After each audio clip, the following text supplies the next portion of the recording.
Ce samedi 16 septembre, Sister a misé sur la nostalgie en diffusant le soap-opéra culte, La Vengeance aux deux visages.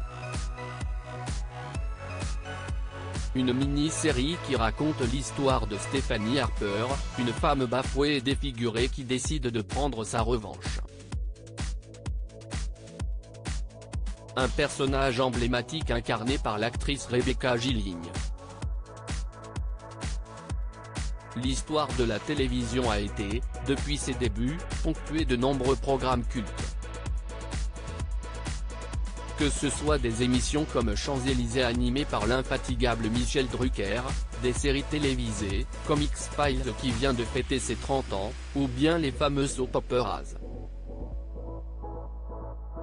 Genre à part entière, qui fascine autant qu'il est sujet de nombreuses moqueries. Parmi les grands soap-opéras de l'histoire il y a bien sûr La Vengeance aux deux visages. Véritable fiction culte, cette mini-série venue tout droit d'Australie a fasciné les Français.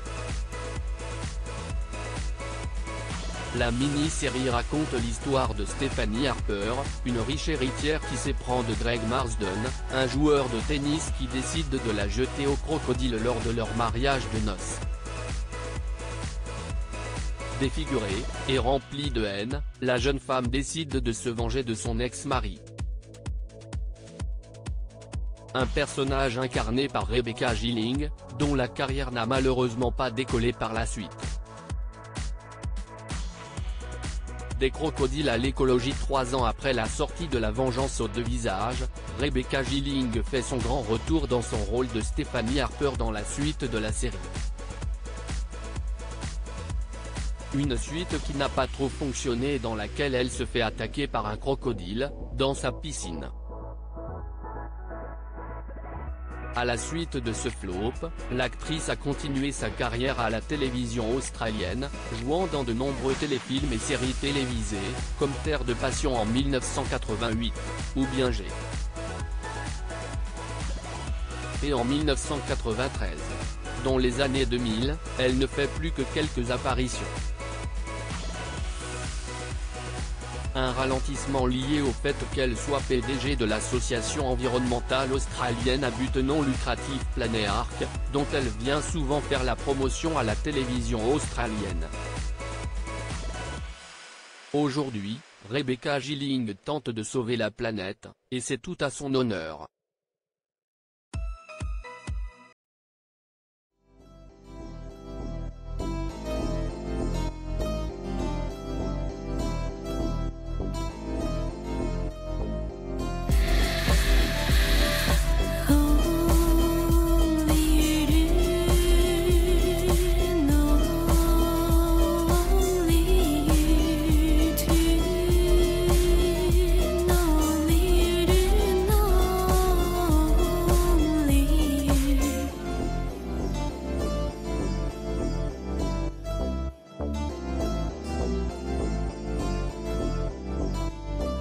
To